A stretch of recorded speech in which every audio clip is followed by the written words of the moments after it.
మీరెవరైనా నన్ను అడిగినట్లయితే ఆలోచన ఏంటి అని మీరు నన్ను అడిగినట్లయితే పిల్లరా, మొట్టమొదటి మాట, ఒకవేళ యెహోవా గనుక ఎందు లేకపోయి ఉంటే నేను ఏమై ఉండేవాడిని, నా జీవన యాత్రలో నేను ఏమై ఉండేవాడిని అనేటువంటిది నన్ను నేను ఆలోచించుకున్నప్పుడు కొన్ని విషయాలు నా జీవిత విధానంలో నుండి కనబడ్డాయి నాకు. ఏమిటి ఆ జీవిత విషయాలంటే, నేను చక్కనైనటువంటి రాయలసీమ భాషలో చెప్పాలంటే సేదిగాడు అంటారు. పొట్టకూటికి సేదిగాడు. అన్నం పెడితే ఒక ఇంట్లో పాలేరుగా పనిచేసేవాడు అయి ఉండేవాడిని. యెహోవా తోడు నాకు లేకుండా ఉంటే, మనం గనుక చదువుకున్నట్లయితే పిల్లరా, దీంట్లో యెహోవా మనకు తోడై ఉండని ఎడల, యెహోవా మనకు తోడై ఉండని ఎడల. పిల్లరా, ఎందుకు ఈ మాట చెప్తున్నానంటే, బహుశా నేను 10th క్లాస్ పాస్ అయిన తర్వాత యెహోవా తోడు నాకు లేకపోయింటే బహుశా ఇప్పుడు ఒక మంచి టైలర్ అయి ఉండేవాడినేమో. మా గ్రామంలో మంచి టైలర్ అయి ఉండేవాడినేమో. అది లేకపోయి ఉంటే ఒకవేళ ఆ వృత్తిపరంగా కాకుండా నా ఆత్మీయ పరంగా ఒకవేళ గమనించే ఉంటే ఒక గొప్ప అబద్ధికుడు అయి ఉండేవాడినేమో. ఒకవేళ యెహోవా తోడు నాకు లేకుండా ఉంటే నేను ఒక వ్యభిచారకుడినై ఉండేవాడినేమో. లేకపోతే అన్నిటికన్నా ప్రాముఖ్యంగా తప్పక నరక పాత్రుడినై అగ్నిగుండానికి పాలై ఉండేవాడినేమో. కానీ నా దేవాతి దేవుడు నన్ను కరుణించి ఈ దినము ఇంతమంది కుటుంబ సభ్యుల్ని సంపాదించుకొని జీవించేటి ధన్యతనిచ్చాడు. పిల్లరా, ఈ యొక్క కీర్తన 124 మనము గమనించినట్లయితే ఇది ఒక యాత్రా కీర్తన. ఇశ్రాయేలు జనాంగము సియోను పర్వతమునకు ఎక్కుచు దేవునికి కృతజ్ఞత తెలిపేటువంటి కీర్తన. ఈ కీర్తన మీరు ఇంటికి వెళ్ళినప్పుడు ఒకవేళ మీరు చదువుకొని ధ్యానం చేస్తే మీ జీవితంలో దేవుడు ఎప్పుడైనా మీకు మేలు చేశాడో లేదో, నీకు జ్ఞాపకం ఉందో లేదో, నీవు ఆయన కృతజ్ఞత తెలియచేసావా లేదో, కృతజ్ఞత లేని జీవితము పిల్లరా వ్యర్థము. An attitude of gratitude, an attitude of gratitude is very important. మన జీవితంలో కృతజ్ఞత కలిగినటువంటి ధన్యత మనకు కావాలి ప్రియులరా.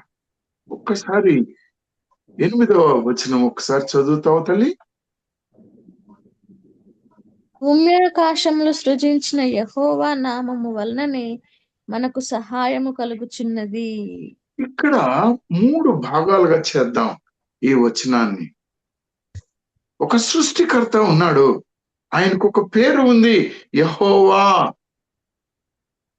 ఈయన భూమిని ఆకాశాన్ని సృష్టించాడు. ఆయన నామము యెహోవా నామము, ఆయన నామము వలననే మనకు సహాయము కలుగుచున్నది. పిల్లరా, భూమి ఆకాశములను సృజించిన యెహోవా నామము వలన మనకు సహాయం కలుగుతూ ఉన్నప్పుడు మరి మీరు అడగవచ్చు నన్ను, ఘోషించేటువంటి జలముల్లో నుండి 6వ వచనంలో అడవి మృగముల నుండి అంటాడు, మృత్యు భయము నుండి, వేట కానటువంటి ఉరులలో నుండి, జలముల మధ్యలో నుండి నీ ఆత్మ నీ శరీరము మరణముందే సమయంలో కూడా ఆ దేవాతి దేవుడు నిన్ను నన్ను కాపాడాడు, ఇశ్రాయేలుని కాపాడినట్లు. మరి నీ జీవితంలో ముందుకు వెళ్ళక మునుపు మనం నీ జీవితంలో దేవుడు లేకపోయింటే నువ్వు ఏమై ఉండేవాడివి, ఏమై ఉండేదానివి? ఒక్క నిమిషం ఆలోచించుకొని ఎవరైనా మాట్లాడవచ్చు, అయ్యా నేను ఇలా అయి ఉండేవాడిని, ఇలా అయి ఉండేదాన్ని, కానీ దేవుని వలన నేను ఈ విధంగా ఈ రోజు ఉన్నానని ఏమన్నా చెప్పగలరమ్మా మీరు ఎవరైనా?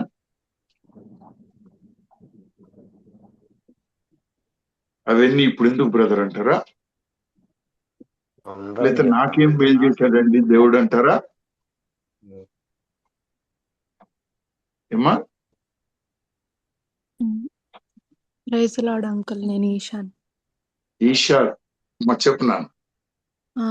నేను B.Pharmacy చదివేటప్పుడు నేను మామూలుగా హిందూ కుటుంబంలో పుట్టాను అంకుల్. సో నన్ను దేవుడు ఆయన కృప అసలు ఎంత అపారమైనదంటే, ఆయన నా జీవితంలోకి రాకపోయి ఉంటే నేను ఖచ్చితంగా నరకంలో పడిపోయేదాన్ని. దారుణమైన హల్లెలూయా. అసలు నా జీవితాన్ని ఎంతగానో మార్చారు. ఆయన కరుణ, ఆయన కృప, ఆయన ప్రేమ నా మీద ఎంత అపారమైనది. రోజు రోజు నాతో ఆయన స్నేహము దృఢపరుస్తూ, బలపరుస్తూ, నేను ఎక్కడ ఆయాసపడి పడిపోకుండా నన్ను ఎంతగానో కాపాడి రక్షించి హల్లెలూయా. ఆయన తోడ్పాటు పిల్లరా, ఒక్క మాటను నేను మీతో చెప్పాలని ఆశపడుతున్నాను. మరణ ఛాయలలో నుండి అనేకమైనటువంటి ఆపదలండి, ఆర్థిక ఇబ్బందులు, అనారోగ్య ఇబ్బందులు ఎన్ని ఉన్నా కానీ నిన్ను నన్ను ఆదరించిన దేవుడు, కృప చూపిన దేవుడు యెహోవా దేవుడు. ఆయన నామము నుండే మనకు సహాయం కలుగుతుంది. ప్రియులరా, నీవు ఒప్పుకున్నా ఒప్పుకోకపోయినా ఈ ఉదయ కాలంలో నా తలంపు ఏంటంటే, నీకేం చేశాడు దేవుడు, నువ్వు ఎలా మేలు పొందావు? ఎవరైనా నేను మేలు పొందలేదండి ఈ దేవుని నుంచి అన్నవాళ్ళు ఉంటే చెప్పండి పిల్లరా. ఒకరిద్దరు ఎవరైనా ఉన్నారా? ఎవరు లేరు. ఎవరన్నా ఉన్నారా? ఎవరు లేరు. ప్రియమైనటువంటి పోనీ ఈయన ఇంకా నిన్ను కాపాడుతాడు, నిన్ను నడిపిస్తాడు, నిన్ను ఆదరిస్తాడు, నిన్ను నిత్య జీవానికి వారసత్వమునకు నడిపిస్తాడన్న నమ్మకం నీలో ఉందా? ఉందా లేదా? వర్లరా, 2వ సమూయేలు గ్రంథము 5వ అధ్యాయము 17వ వచనం నుంచి చూడండి ఒకసారి. 2 సమూయేలు 5:17. అవునా? జనులు ఇశ్రాయేలీల మీద రాజుగా దావీదునకు పట్టాభిషేకము చేసిరని ఫిలిష్తీయులకు వినబడినప్పుడు దావీదును పట్టుకొనుటకై ఫిలిష్తీయులందరూ వచ్చిరి. దావీదు ఆ వార్త విని ప్రాకార స్థలమునకు వెళ్ళిపోయెను. ఆపుదాం తల్లి, ఎక్కడికి వెళ్ళిపోయాడినా? ప్రాకార స్థలం.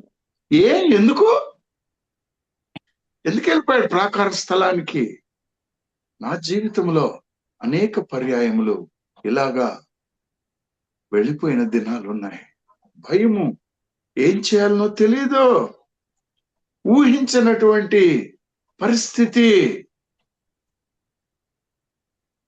ఊహించని పరిస్థితి. కానీ దావీదు నీకు నాకు ఒక పాఠం నేర్పిస్తున్నాడు. ఈ యొక్క 124వ దావీదు కీర్తన ప్రకారంగా 19వ వచనం చూడండి అమ్మ ఒకసారి. దావీదు, నేను ఫిలిష్తీయులకు ఎదురుగా పోయేదవా, వారిని నా చోటుగా. అలా చదువు తండ్రి. దావీదు, నేను ఫిలిష్తీయులకు ఎదురుగా పోయేదనా? Shall I go before them to fight with? వారితో యుద్ధము చేయడానికి పోయేదా? భయపడి వెళ్ళిపోయాడు. వారిని నా చేతికి దాంకొని ఉన్నాడు. అక్కడికి వెళ్ళి అడుగుతున్నాడు, అయ్యా ఈ ఫిలిష్తీయులకు ఎదురుగా పోయేదా? ఇప్పుడిప్పుడే రాజ్యం ఇచ్చావు ప్రభువా, నేను వెళ్ళేదే వద్దా? అంటే నీ ఆపదలలో, నీ కష్టాలలో, నీ యొక్క స్థితిగతులలో నువ్వు ఆయన దగ్గరికి వెళ్ళి అడగాలి అనేటువంటిది మనకు ఈ కీర్తనలో మొట్టమొదటి నడిపింపు. మొట్టమొదటి నడిపింపు ఏంటి? నీకు ఆపద వచ్చినప్పుడు ప్రియమైనటువంటి వర్లరా, మనుషులుగా మనము ఈరోజు అడవి మృగముల మధ్యలో ఉన్నాము, క్రూరమైన వేటగాళ్ళ మధ్యలో ఉన్నాము. కానీ మనల్ని విడిపించగలిగిన దేవుడు యెహోవా, ఆయన నామము. మన శక్తి బలం కాదండి, తన జ్ఞానము, తన యొక్క తెలివి, తన యొక్క కృప, తన యొక్క కరుణ. నీవు హేళనకు గురి అవుతున్నావేమో, బెదిరింపులకు గురి అవుతున్నావేమో, అన్యాయంగా బాధలు పడుతున్నావేమో, హింసలు పడుతున్నావేమో, హత్యలు చేయడానికి నీ మీదకి వస్తున్నారేమో. కానీ దేవుడు తన ప్రజల పక్షముగా ఉన్నాడు. నీవు ఆయన బిడ్డవే. మత్తయి సువార్త 16వ అధ్యాయం 18వ వచనం చూడు తల్లి ఒకసారి. 5:18 16:18 నాన్న. మత్తయి సువార్త 16:18.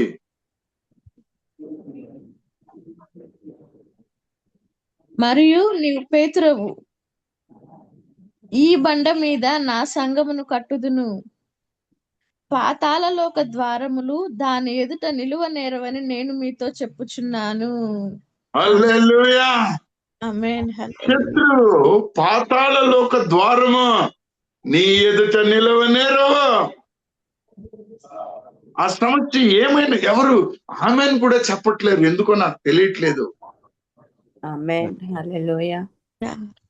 పాతాళలోకపు ద్వారములు నీ ఎదుట నిలవలేవు. ఆమేన్. నీవు ఏ బాధలో ఉన్నావో నాకు తెలియదు. గాళలు పడుతూ ఉన్నావా, బెదిరింపులు ఉన్నాయా, అన్యాయానికి గురి అవుతున్నావా? కానీ ఈ అపవాది క్రియలు దాని ద్వారపు నీ ఎదుట నిలవలేదా? ఎందుకో తెలుసా? రోమీయులకు రాసిన పత్రిక 8వ అధ్యాయము 31వ వచనం చూడండమ్మా. ఇట్లుండగా ఏమందుము, ఇట్లుండగా ఏమందుము, దేవుడు మన పక్షమున నుండగా, దేవుడు మన పక్షమునుండగా మనకు విరోధి ఎవడు? మనకు విరోధి ఎవడు? హల్లెలూయా. దీన్ని నువ్వు విశ్వసిస్తున్నావా? లేకపోతే నీ బాధల్లో, నీ కష్టాలలో, నీ ఆపదలలో, నీ హింసలలో బాధపడుతూనే బ్రతుకుతున్నావా? అనారోగ్యంలో బాధపడుతూ బ్రతుకుతూ ఉన్నావా? ప్రియులరా, దావీదు భక్తుడు ఏం చేశాడు? నేను ఫిలిస్తీన్లకు ఎదురుగా పోయేదనా, వారిని నా చేతికి అప్పగింతువా అని యెహోవా వద్ద విచారించినప్పుడు, పొమ్ము, నిస్సందేహముగా వారిని నీ చేతికి అప్పగింతునని యెహోవా సెలవిచ్చెను. యెహోవా సెలవిచ్చెను. ప్రియులరా, నువ్వు ఆయన దగ్గరికి వచ్చి, ప్రభువా, నాయనా, కరుణామయుడా, కృపామయుడా, ఈ ఆపదుందయ్యా, నన్ను కరుణించయ్యా, నేనేం చేయాలో చెప్పయ్యా అని అడిగితే ఆ దేవుడు నీతో మాట్లాడే దేవుడు. నీవు విశ్వసించిన దేవుడు చెవులు కలిగిన దేవుడు, నువ్వు విశ్వసించిన దేవుడు కన్నులు కలిగిన దేవుడు. నేను కావాలనే నా యొక్క జీవితంలో జరిగిన విషయాలని ఒకవేళ సమయం ఉంటే తర్వాత చెప్తాను, కానీ ఆయన చేసిన మేలులకు కృతజ్ఞత చెల్లించుటలో తప్పిపోయానేమో అన్న భయం ఉంది ప్రియులారా. కృతజ్ఞతను సరిగా చెల్లించటలేదేమో అన్న భయం ఉంది ప్రియులారా. నీ జీవితంలో కూడా ఆయనను కృతజ్ఞత తెలియచేసి మహింపరుస్తున్నావా? ఆయనను స్తుతించి స్తోత్రము తెలియచేస్తున్నావా? నాకు తెలియదు, కాబట్టి నేను నిన్ను అడుగుతున్నాను. చూడు తల్లి, ఈ వాగ్దానం తీసుకున్నాడు దావీదు. 20వ వచనం చూడనా.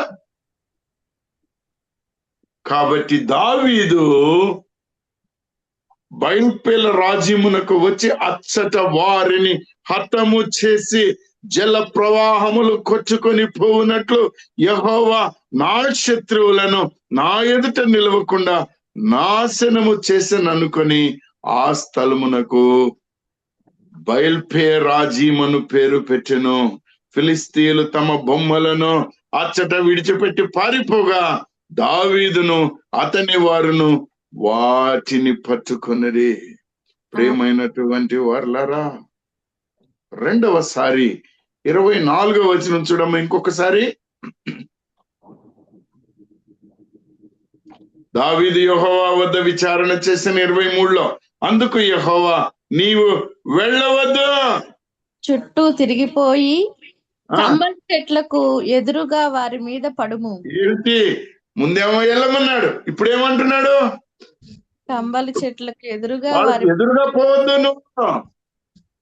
కంబలి చెట్ల కొనల చప్పుడు వినగానే ఫిలిస్తీయులను హతము చేయుటకై యెహోవా బయలుదేరుచున్నాడు గనుక అప్పుడే నీవు త్వరగా బయలుదేరవలని సెలవిచ్చెను. హల్లెలూయా. 25వ వచనం చూడు తల్లి.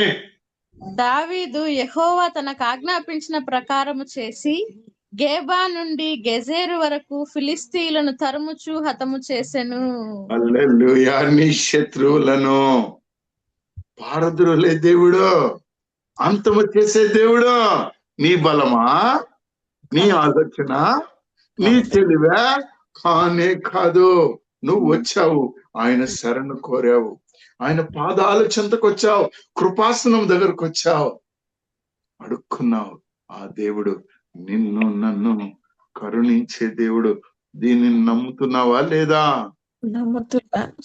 నమ్ముతున్నావా లేదా? సార్.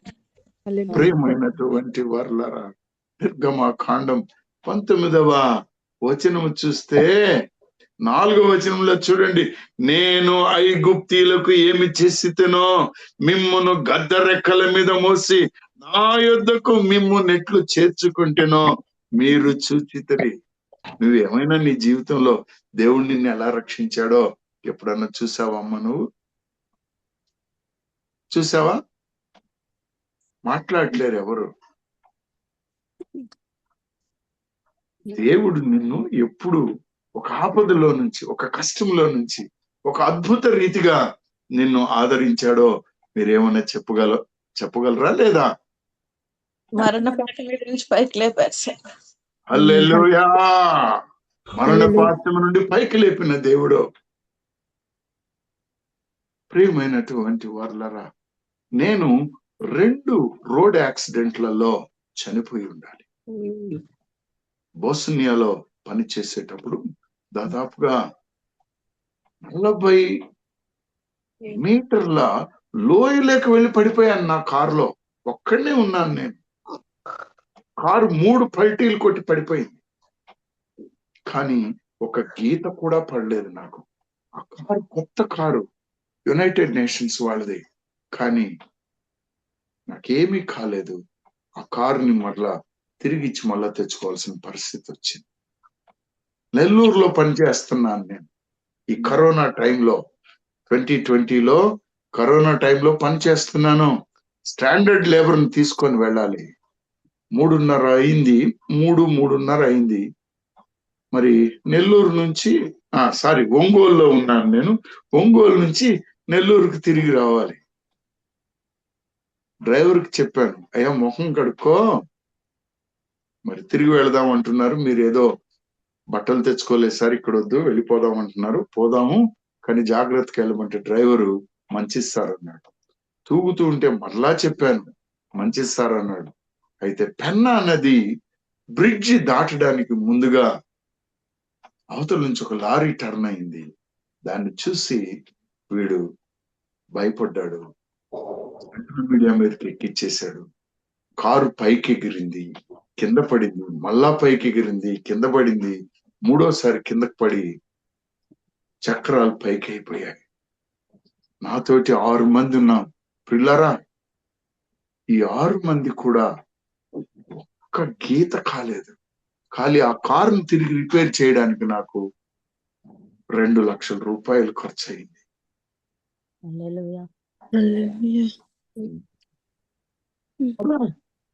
నీ జీవితంలో ఆయన నీకు ఒక మాట చెప్తూ ఉన్నాడు. 2వ మాట 5వ వచనం చదువునానా? కాగా మీరు నా మాట శ్రద్ధగా విని మీరు నా మాట శ్రద్ధగా విని నా నిబంధన అనుసరించి నడిచిన ఎడల మీరు సమస్త జనులలో నాకు స్వకీయ సంపాద్యమగుదురు. మహోన్నతుడా, సర్వోన్నతుడా, మా ప్రతి ఆపదలలో నీ దగ్గరికి వచ్చేటట్లు, నీ మాట వినేటట్టు, శ్రద్ధగా వినేటట్టు, నీ నిబంధనను అనుసరించి నడుచుకునేటట్లు మమ్మలను దీవించమని నీ యాత్రా కీర్తనలో నా ప్రభువ కృతజ్ఞత జీవితాన్ని మాకు నేర్పించమని, నన్ను మరుగుపరిచి మీరే నీ బిడ్డలతో మాట్లాడమని యేసుక్రీస్తు ప్రభు నామమున బ్రతిమలాడి వేడుకుంటున్నాను మా తండ్రి. ప్రియమైనటువంటి వాళ్ళరా, నీ జీవితంలో ఏం జరిగిందో నాకు తెలియదు.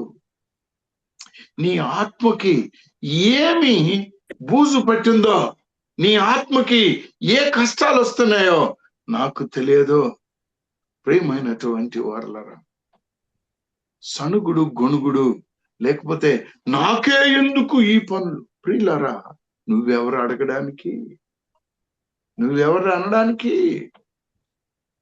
వద్దు, దేవుని దగ్గరికి రా. ఆయన ఏం చెప్తాడు ఆ పని చేయి, విజయాన్ని చూడు. యెహోవా మన పక్షమునుండగా మనకు విరోధి ఎవడు? నిర్గమకాండము 14వ వచనములో సనుగుడు గొనుగు నుంచి ఒక 2 మాటలు చెప్తాను ప్రియులారా. 11వ వచనం చూడనా? 3వ నాటికి సిద్ధముగా ఉండవలను. నానా అమ్మ 14వ అధ్యాయము 11వ వచనం నానా. అంతట వారు మోషేతో ఐగుప్తులో సమాధులు లేవని ఈ అరణ్యములో చచ్చుటకు మమ్మను రప్పించితివా. పిల్లరా, ఎంత కఠినమైన మాట ఇది. దేవుడు ఇశ్రాయేలు జనాంగముని పాలు తేనెలు కురిపించే దేశానికి తీసుకువెళ్తుంటే వాళ్ళు ఏమంటున్నారు? ఐగుప్తులో సమాధులు లేవని ఈ అరణ్యములో చచ్చుటకు మమ్మను రప్పించితివా అంటూ ఉన్నారు. ప్రియులారా, 12వ వచనం చూడండి. మా జోలికి రావద్దు, ఐగుప్తీయులకు దాసులు మగుదమని ఐగుప్తులో మేము నీతో చెప్పిన మాట ఇదే కదా. మేము అరణ్యమందు చచ్చుట కంటే ఐగుప్తీయులకు దాసుల మగుటయే మేలని చెప్పిరి. ఎంత కఠినమైన మాట ఆలోచించండి పిల్లరా, ఎంత కఠినమైన మాట చూడండి. కానీ దేవుడు వారి పక్షాన యుద్ధం చేసే దేవుడు అనేది వాళ్ళు మర్చిపోయారు. 14వ వచనం చూడనా? యెహోవా మీ పక్షమున యుద్ధము చేయును. యెహోవా మీ పక్షమున యుద్ధము చేయును. మీరు ఊరకయ్య ఉండవలనని ప్రజలతో చెప్పాను. ప్రియులారా, దేవునికి నీ సమస్యను నీవు అప్పగించినప్పుడు, దేవుని మీద సంపూర్ణ విశ్వాసము నువ్వు కలిగి ఉన్నప్పుడు, ఆయన కట్టడలను ఆజ్ఞలను నీవు పాటిస్తూ ఉన్నప్పుడు నువ్వు ఊరుకోనుండు. దేవుడు ఏం చేస్తాడో చూడు. దేవుడు ఏం చేస్తాడో చూడు. ప్రియమైనటువంటి వాళ్ళరా, 19వ వచనం చూడనా? అప్పుడు ఇశ్రాయేలీయుల ఎదుట సమూహమునకు ముందుగా నడిచిన దేవదూత వారి వెనుకకు పోయి వారిని వెంబడించెను. ఆ మేఘ స్తంభము వారి ఎదుటి నుండి పోయి వారి వెనుక. ప్రియమైనటువంటి వాళ్ళారా, 21వ వచనం చూడనా?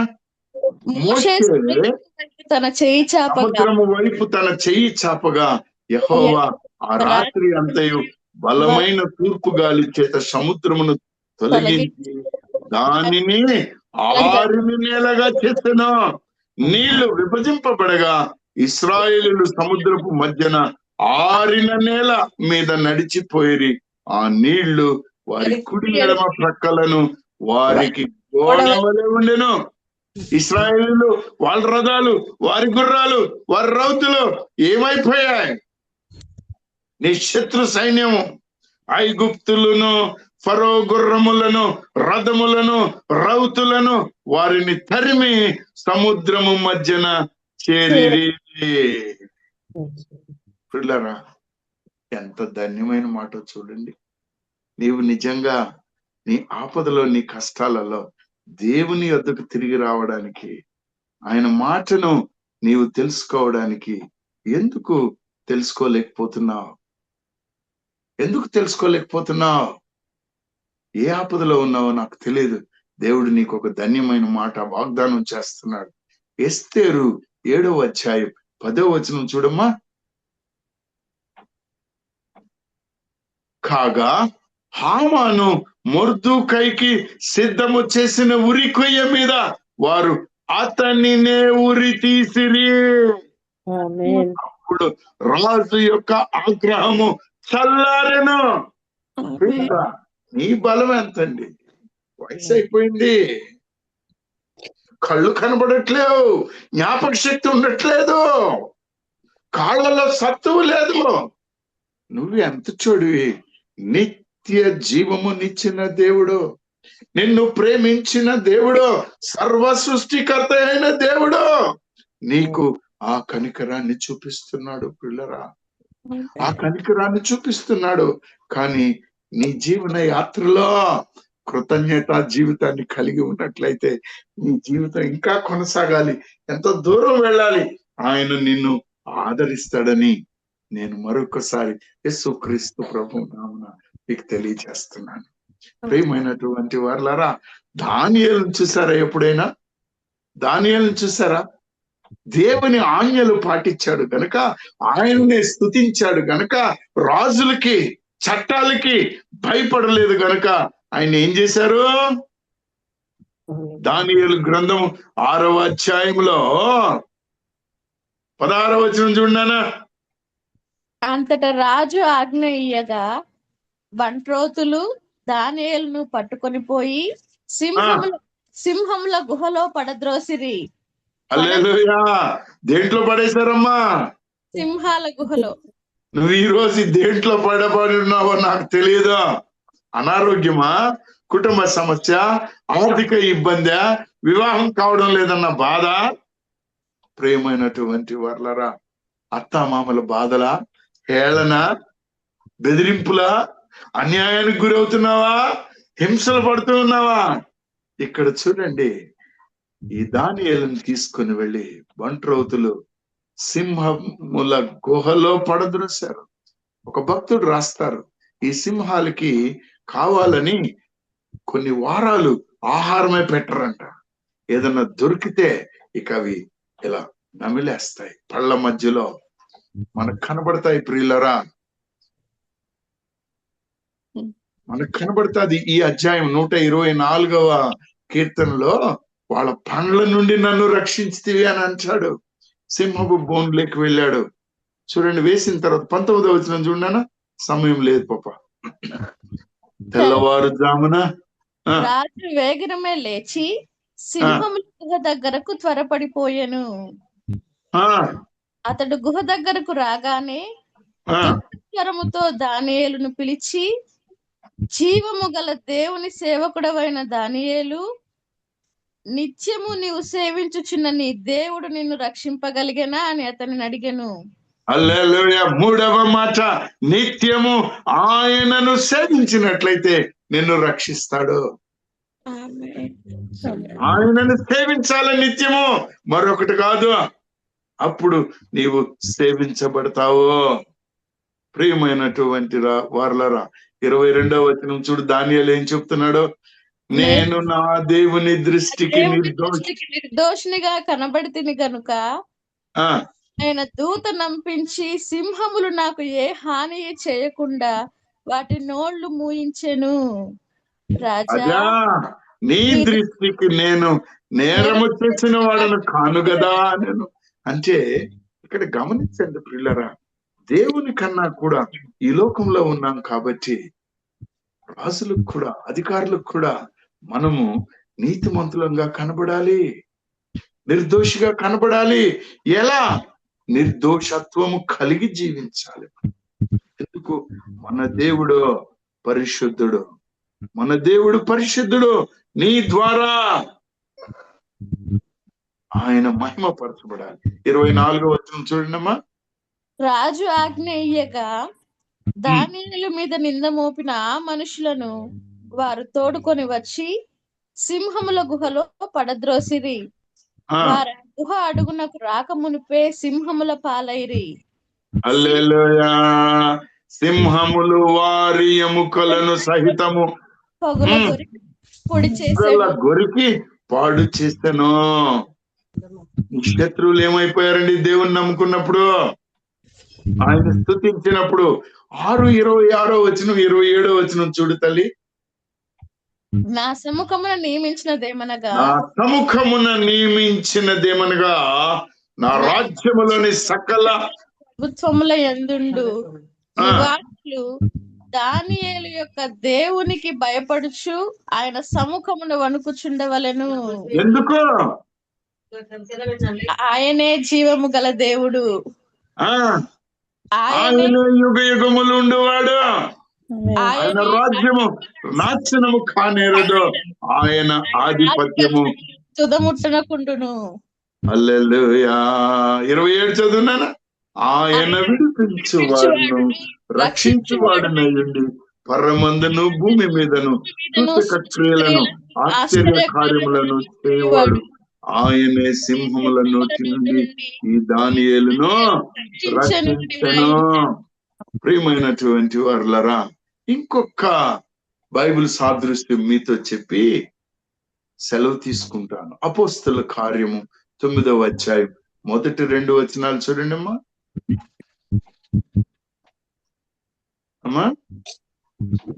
సౌలు ఇంకను ప్రభు యొక్క శిష్యులను బెదిరించుటయును హత్య చేయుటయును తనకు ప్రాణాధారమైనట్టు ప్రధాన యాజకుని యొద్దకు వెళ్ళి మార్గమందున్న పురుషులనైనను స్త్రీలనైనను కనుగొనిన ఎడల వారిని యెరూషలేమునకు తీసుకొని వచ్చుటకు దమస్కులోని సమాజముల వారికి పత్రికలిమ్మని అడిగెను. అతడు ప్రయాణం చేయుచు దమస్కు దగ్గరకు వచ్చినప్పుడు అకస్మాత్తుగా ఆకాశము నుండి ఒక వెలుగు అతని చెట్టు ప్రకాశించెను. అప్పుడు అతడు నేల మీద పడి, సౌలా సౌలా, నీవేళ నన్ను హింసించుచున్నావని తనతో ఒక స్వరము పలుకుట వినెను. హల్లెలూయా. దేవుని దర్శనం.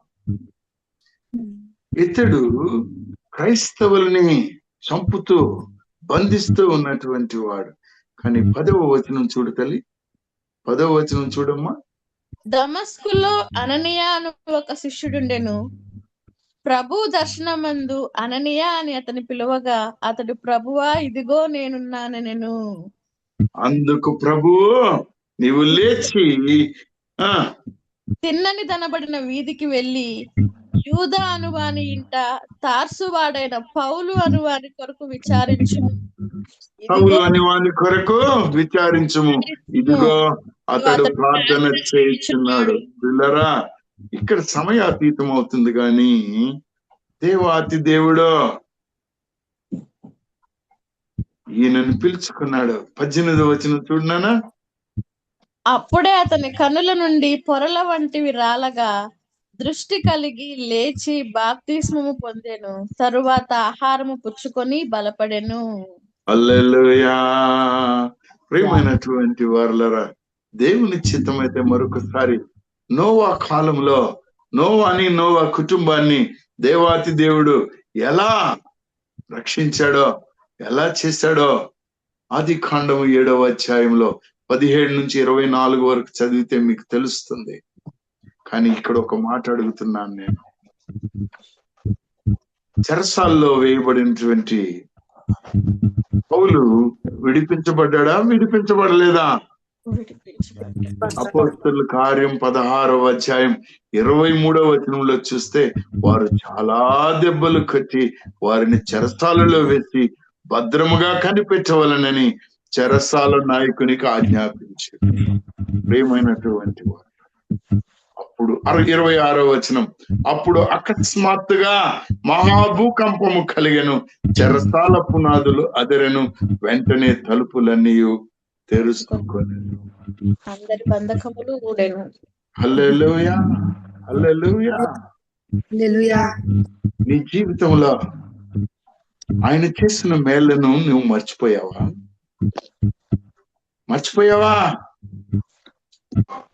మాట్లాడట్లేరు ఎవరో. మర్చిపోయావా? లేదు సార్. 10:13 చూడండి ఒకసారి. రోమీయులకు రాసిన పత్రిక 10:13. ఎందుకనగా ప్రభువు నామమును బట్టి ప్రార్థన చేయువాడెవడో వాడు రక్షింపబడును. హల్లెలూయా. ఏ ఆపదలో నుండైనా ప్రభువు నామమును బట్టి నీవు ప్రార్థన చేసినట్లయితే రక్షింపబడతావు. నిన్ను నువ్వు ఒకసారి ఆలోచన చేసుకో. యెహోవా నీకు తోడుగా లేకపోతే నీ బ్రతికేమవుతుంది? అంతమైపోయి ఉంటావు ఈ పాటికి. అనేకమైనటువంటి విషయాలలో ఆయన నీకు మేలు చేశాడు. ఆయన కృతజ్ఞత చెల్లించడానికి నీవు ఉన్నావా? లేకపోతే ఇశ్రాయేలుగా ఇంకా ఏదో చిన్న కష్టం వచ్చినప్పుడు సనుక్కుంటూ గొనుక్కుంటూ ఉన్నావా? ఏం చేస్తున్నావు? ఈ యాత్ర జీవితంలో నీవు ఆయన్ని ధన్యపరచు. దావీదు ఎన్ని కష్టాలు పడ్డాడు, కానీ ఆయనను విడిచిపెట్టలేదు. దేవాతి దేవుడు ఈ ధన్యమైన వాక్యాన్ని మనకెందుకు చెప్పాడంటే, ఈరోజు కూడా నువ్వు కష్టాల్లో ఉన్నావేమో నాకు తెలియదు, నువ్వు కష్టాల్లో ఉన్నావో నాకు తెలియదు, కానీ ఆయన నిన్ను రక్షించడానికి సంసిద్ధంగా ఉన్నాడు. 3 పనులు చేయాలి. ఆయన దగ్గరికి వెళ్ళి విచారణ చేయాలి, ఆయన నామమును నువ్వు ఆశ్రయించాలి, ఆయన కట్టడలను వినాలి, ఆయనను ఎడతెగక స్తుతించాలి. అదే 8వ అధ్యాయంలో వచనంలో ఉన్న మాట. 124వ దావీదు కీర్తనలో చదువు తల్లి ఒకసారి. 124వ దావీదు కీర్తన 8వ వచనము. భూమి ఆకాశములను సృజించిన యెహోవా నామమును భూమి ఆకాశములను సృజించిన యెహోవా నామమును వలననే మనకు సహాయం కలుగును. యెహోవా నామము వలననే మనకు సహాయము. ఈ మాట మర్చిపోవద్దు. ఆయన మనకు ప్రభు. ఏ కష్టంలో ఉన్నా గాని ఎందుకే ఆయనను స్తుతించాలి. నా మట్టుకు నేనైతే ఈ ఉదయకాలం కూడా మీ వద్దకు వచ్చేటప్పుడు నా జీవితాన్ని దాదాపుగా 6-7 సంవత్సరాల జీవితం, నా వయసు ఉన్నప్పటి నుంచి ఇప్పటిదాకా దేవుడు నాకు చూసిన మేళ్లను చూసినప్పుడు ఏదైనా ఒక చక్కటి పాట వెతుక్కుందామని చూశాను. నువ్వు లేకుంటే నేనేమైపోయేటోడిని ప్రభువా అని. కానీ ఆ రాగాలు తెలియలేదు. 2-3 పాటలు కనబడ్డాయి. నీవు చేసిన ఉపకారములకు దేనిని మరువకు. నేనేమి చెల్లించదను? ప్రియమైనటువంటి వాడు, నీ జీవితంలో ఆయన కృతజ్ఞతను చెల్లిస్తున్నావా?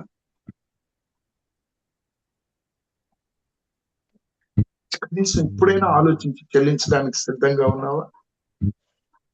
ఒక్క నిమిషం ఊహించుకోక మునుపు నిన్ను నువ్వు పరిశీలించుకొని ఆయన కృతజ్ఞత చెల్లించు. నా ప్రభువా, నీవు లేక అయిపోయి ఉంటే, నాకు తోడుగా లేకుంటే నేనేమైపోయేవాడిని? అసలు నా చదువు కొనసాగేదా? నా ఆరోగ్యం కొనసాగేదా? నా జీవితం కొనసాగేదా? ప్రభువా, ధన్యత నాకు వచ్చేదా? నిత్య జీవం వచ్చేదా? రక్షణ కలిగేదా? ఎన్ని నాయన అనుదిన నా ఆపదలలో, అవసరతలో నన్ను ఆదుకుంటున్న పరిశుద్ధాత్మ దేవుడా యెహోవా, నీ నామముననే మాకు సహాయము కలుగుచున్నది. నిన్ను స్తుతిస్తున్నాము, నీకు కృతజ్ఞతా స్తుతులు చెల్లించుకుంటున్నాము. మహిమ కలిగిన దేవా, ఇదిగో నిన్ను స్తుతించి ఆరాధించే కార్యక్రమంలోనికి వెళ్ళక మునుపు నా హృదయాంతరంగంలో నుండి నీవు నా యెడల చేసిన మేలులకు నీకు స్తోత్రములయ్యా. నాకు రక్షణ ఇచ్చావు, నీకు స్తోత్రములయ్యా. నా పాప దోష అపరాధములను క్షమించుటకు ఆ శిలువ మాను మీద ప్రభువా నీ రక్తాన్ని కార్చావు. బలిపశువు అయ్యావు, నీవు పరిశుద్ధుడు, నా పాపాలు నువ్వు మోస్తావు తండ్రి. నా పాప దోష అపరాధములను ఉన్నటువంటి ఆ లెక్కను సిలువకు మేకులతో కొట్టి తుడిచి వేశావు, నన్ను పవిత్రుడుగా చేశావు, నా పాప దోష అపరాధములను క్షమించావు, నీకే స్తోత్రములు తండ్రి అని ఆయనకు మొరపెట్టుకొని నా జీవితాన్ని పరిశుద్ధ జీవితముగా, నీతివంతమైన జీవితముగా, ఎల్లప్పుడూ ఆయనను స్తుతించే జీవితముగా, మహిమపరిచే జీవితముగా, నాయన నాకు ఏ ఆపదలు వచ్చినా నీవు తోడుగా ఉండి వాటిని జయించే ధన్యతను దయచేయమని యేసు క్రీస్తు ప్రభు పరిశుద్ధ ప్రశస్త శక్తి గల నామమున బ్రతుములాడి వేడుకొనుచున్నాం మా తండ్రి. ఆమేన్ ఆమేన్ హల్లెలూయా. హల్లెలూయా. అమ్మా తల్లి అవును సార్.